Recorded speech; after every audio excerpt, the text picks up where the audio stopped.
या मालिकेच्या आजच्या भागात आपण पाहणार आहोत मारुती रडतच गुरुजींना म्हणत असतो की मी माझ्या पारूचा जीव वाचवण्यासाठी वाटेल ते व्रत करायला तयार आहे.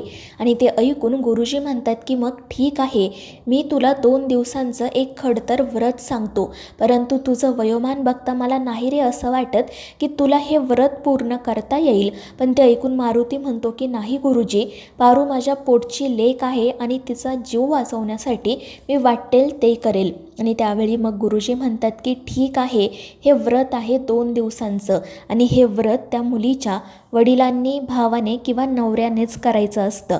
आणि मग त्यानंतर ते मारुतीला सांगू लागतात की व्रताच्या पहिल्या दिवशी तू काही खायचं प्यायचं नाही, निर्जळी उपवास करायचा आणि वेगवेगळ्या मंदिरांमध्ये जाऊन पारूसाठी प्रार्थना करायची. आणि हे ऐकून मारुती पटकन म्हणतो की ठीक आहे गुरुजी, तुम्ही जसं सांगाल तसं मी करेल. तर गुरुजी म्हणतात की आता तू पुढचं ऐक. आणि मग ते त्याला सांगू लागतात की दुसऱ्या दिवशी डोंगरावर महादेवाचं जे मंदिर आहे त्या महादेवाच्या मंदिरामध्ये तू दर्शनासाठी जायचं, तिथे अभिषेक करायचा. पण एक गोष्ट लक्षात ठेव, डोंगराच्या पायथ्याशी जे तळं आहे त्या तळ्यातल्या पाण्यानेच अभिषेक व्हायला हवा. आणि एक गोष्ट लक्षात ठेव, पाण्याचा एक थेंबही खाली सांडू द्यायचा नाही. आणि हे सगळं तुला अनवाणी पायाने करायचं आहे. आणि ते ऐकून मारुती म्हणतो की ठीक आहे गुरुजी, मी पारूसाठी हे सुद्धा करेल. आणि मग गुरुजी हसून म्हणतात की ठीक आहे, आता शेवटचा विधी, आणि तो म्हणजे तू पारूला हातावर घ्यायचं आणि त्याच महादेवाच्या दर्शनासाठी जायचं. आणि जर पारूचा पाय जमिनीवर टेकला तर व्रताचा भंग होईल, हे लक्षात ठेव. त्यामुळे कोणत्याही परिस्थितीमध्ये पारूचा पाय जमिनीला लागता कामा नये, तुला तिला उचलूनच घ्यावं लागेल. आणि हे ऐकून मारुती थोडासा घाबरतो, पण त्याच्या डोळ्यांसमोर सतत पारूचा चेहरा येत असतो. आणि मग तो दृढ निश्चय करत म्हणतो की गुरुजी, आता काही वाटेल ते झालं ना तरी मी हे व्रत पूर्ण करणारच आणि माझ्या लेकीचा जीव वाचवणारच. पण तरीही गुरुजी म्हणतात की मारुती, एवढ्या आत्मविश्वासाने नको रे बोलू, कारण तुझ्याकडून व्रत पूर्ण करून घ्यायचं की नाही हे ठरवणारा तो वरचा आहे. मी फक्त तुला उपाय सांगितला. आणि त्यावर मारुती म्हणतो की गुरुजी ठीक आहे, मग मी उद्याच्या व्रताला सुरुवात करतो. आणि मग तो तेथून बाहेर पडतो. त्यानंतर जेव्हा तो घरी येतो तेव्हा तो त्या व्रताबद्दल पारूला आणि गनीला सांगतो. पण पारू रडतच म्हणू लागते की अरे बा, हे काय बोलतोयस तू हे असं व्रत वगैरे काही करणार नाहीये, तुला हे सगळं सोपं वाटतंय का? आणि त्यावेळी मारुती म्हणतो की हे बघ पारू, हा माझ्या श्रद्धेचा विषय आहे आणि माझ्या लेकीचा जीव वाचवण्यासाठी मी हे व्रत करणारच, काही झालं तरी मला तुला वाचवायचं आहे. आणि त्यावेळी गनी म्हणतो की बा, फक्त तू एकटाच नाही तर तुझ्यासोबत मी सुद्धा हे व्रत करणार, माझ्या तायडीला वाचवण्यासाठी निर्जळी उपवासही करणार. आणि त्या दोघांचं असं बोलणं ऐकून पारू रडतच त्यांना मिठी मारते. तर मारुतीला आणि गनीला खूप वाईट वाटत असते, मात्र त्यांना खात्री असते की हे व्रत केल्यानंतर पारू नक्की वाचणार. तर दुसरीकडे आदित्य खूपच वैतागलेला असतो. पारू आपल्यासोबत का बोलत नाही आहे, ती आपल्याशी असं का वागते, असे अनेक प्रश्न त्याला पडलेले असतात. आणि मग तो पुन्हा पारूला कॉल करतो, पण पारू त्याचा कॉल कट करते. तितक्यात मग प्रीतम त्या ठिकाणी येतो. तो विचारतो की काय झालं दादा, सगळं ठीक तर आहे ना? पण आदित्य चिडून म्हणतो की नाही प्रीतम, त्या पारूला काय झालं आहे मला खरंच कळत नाही आहे. तर प्रीतम म्हणतो की ठीक आहे, काळजी करू नको, मी एकदा तिच्याशी बोलतो. आणि मग तो जेव्हा पारूला कॉल करतो तेव्हा पारू लगेच त्याचा कॉल रिसीव करते. आणि हे पाहून आदित्य चिडतो. तो पारूला विचारू लागतो की पारू, काय झाले तुला, तू अशी का वागते? प्रीतमचा कॉल तर तू घेतला, मग माझ्याशी का नाही बोलत? पण हे ऐकून पारू मोठ्याने ओरडून म्हणते की आदित्य सर, हे काय चाललंय तुमचं? तुम्ही सतत माझाच विचार का करत असता? तुम्हाला इतर कामं नाही आहेत का? मला माहिती आहे तुमचं माझ्यावर प्रेम आहे, पण माझ्याशी बोलायला सगळं आयुष्य पडलंय ना. तुम्ही एका कंपनीचे CEO आहात, मग जा आणि तिकडची कामं करा.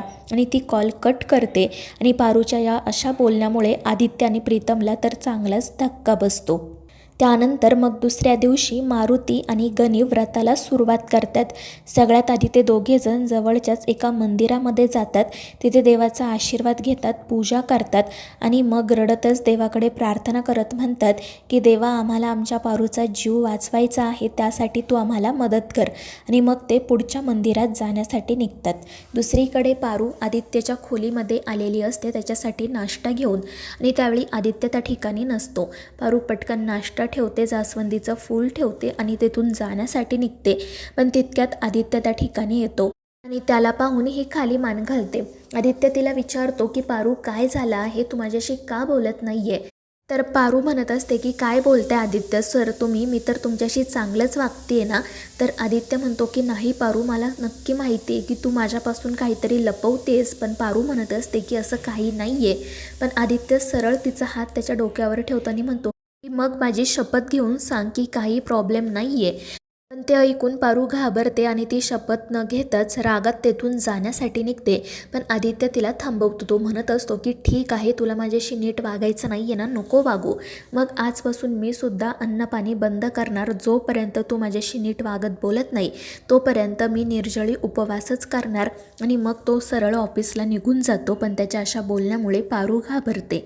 दुसरीकडे मारुती आणि गणी एका देवीच्या मंदिरामध्ये येतात. तिथे ते देवीचा आशीर्वाद घेतात, पारूसाठी प्रार्थना करतात आणि मग पुढच्या मंदिरामध्ये जाण्यासाठी निघतात. तर इकडे आदित्य आणि प्रीतम ऑफिसला जात असतात. आदित्यला सतत पारू जे काही बोलत असते, वागत असते तेच आठवत असतं आणि त्याला प्रश्न पडलेला असतो की पारूला असं अचानक काय झालं आहे, ही आपल्याशी अशी का वागते. पण आता काही झालं ना तरी जोपर्यंत ती नीट बोलत नाही तोपर्यंत मी काहीच खाणार पिणार नाही. आणि त्यावेळी प्रीतमही मनाशी विचार करत असतो की दादा इतका चिडचिड का करतोय. नक्कीच याच्यामध्ये आणि पारूमध्ये मोठं भांडण झालं असणार. त्यानंतर आपण पाहतो की गणी आणि मारुती अजून एका मंदिरामध्ये येतात. ते दोघेही पारूसाठी सकाळपासून काही न खाता पिता प्रत्येक मंदिरामध्ये जाऊन पारूसाठी प्रार्थना करत असतात. आणि हे सगळं काही ते दोघेजण अनवाणी पायाने करतात. गणी तर खूपच दमलेला असतो पण तरीही तो हार मानत नाही. त्याच्या चेहऱ्याकडे पाहून मारुतीला दया येते. तो त्याला म्हणतो की बाळा, तुला खोबऱ्याचा प्रसाद आवडतो ना, मग तू एक तुकडा तरी खा. पण गणी म्हणतो की नाही बा, मी तायडीसाठी उपवास केला आहे आणि आता मी काही खाणार पिणार नाही आहे. आणि ते ऐकून मारुतीलाही वाईट वाटतं. तो रडतच म्हणतो की देवा, माझ्यासाठी नाही पण या लेकरासाठी तरी तू आमची प्रार्थना ऐक, माझ्या पारूचा जीव वाचव. तर दुसरीकडे प्रीतम आदित्यला विचारतो की दादा काय झालं आहे, तू आज दिवसभरात काही खाल्लेलं पिल्लेलं नाही आहे.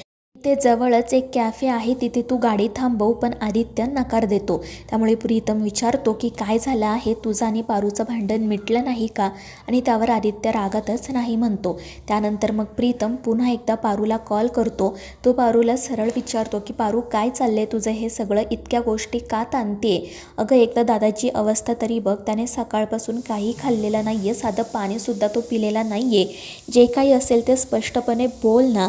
पण पारू काही न बोलता सरळ फोन कट करते. आणि तिच्या अशा वागण्यामुळे आदित्य आणि प्रीतमला मात्र अजूनच प्रश्न पडतात. इकडे पारू मात्र मनाशी म्हणत असते की आदित्य सर, मला माफ करा, पण मला आता तुमच्यापासून दूर राहावंच लागेल. तर मित्रांनो, या मालिकेच्या पुढील भागांच्या अपडेट्ससाठी आपल्या चॅनेलला सबस्क्राईब करा.